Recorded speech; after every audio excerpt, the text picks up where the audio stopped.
Salam sigap dan shalom. Renungan kita pada hari ini, Rabu 7 Juni 2023, berjudul Dalam Mendorong Saudara Seiman. Ayat intinya terdapat di dalam Kisah Para Rasul 28 ayat 15. Saudara-saudara yang di sana telah mendengar tentang hal ihwal kami, dan mereka datang menjumpai kami sampai ke Forum Appius dan Tres Taberne. Ketika Paulus melihat mereka, ia mengucap syukur kepada Allah, lalu kuatlah hatinya.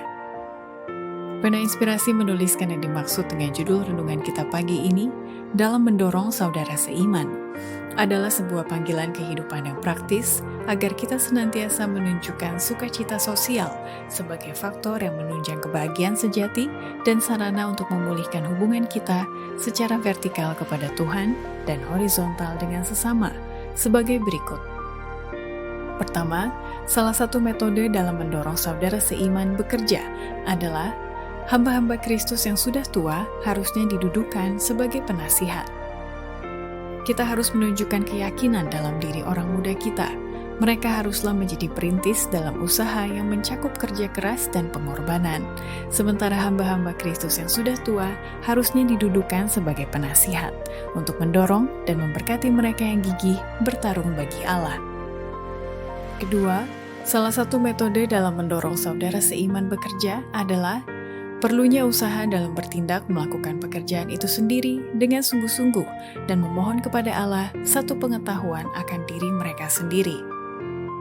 Kepada saya telah ditunjukkan bahwa umat Allah sedang menantikan terjadinya satu perubahan, yaitu satu kuasa yang memaksa mereka.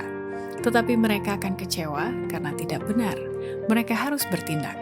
Mereka harus melakukan pekerjaan itu sendiri dan dengan sungguh-sungguh memohon kepada Allah satu pengetahuan akan diri mereka sendiri. Pemandangan yang berlalu dari hadapan kita cukup mendorong kita supaya bangkit dan menanamkan kebenaran ke dalam hati orang-orang yang mau mendengarnya. Ladang dunia sudah hampir masak.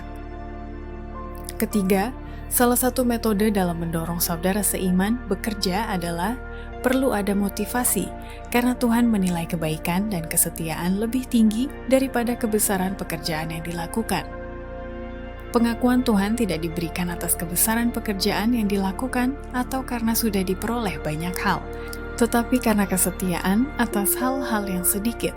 Bukanlah hasil yang lumayan sebagai perolehan kita yang dinilai Allah, tetapi motivasi kita dalam melakukannya. Dia menilai kebaikan dan kesetiaan lebih tinggi daripada kebesaran pekerjaan yang dilakukan. Keempat, salah satu metode dalam mendorong saudara seiman bekerja adalah kita harus ingat bahwa Allah lebih menghargai berapa banyak kasih dari seorang yang bekerja ketimbang hasil pekerjaannya. Apa saja yang dilakukan dengan kasih yang murni, apakah itu kecil atau rendah dalam pandangan manusia, akan sepenuhnya berbuah. Karena Allah lebih menghargainya dengan berapa banyak kasih seorang bekerja ketimbang hasil pekerjaannya. Demikianlah renungan kita pada hari ini, kiranya Tuhan memberkati kita semua.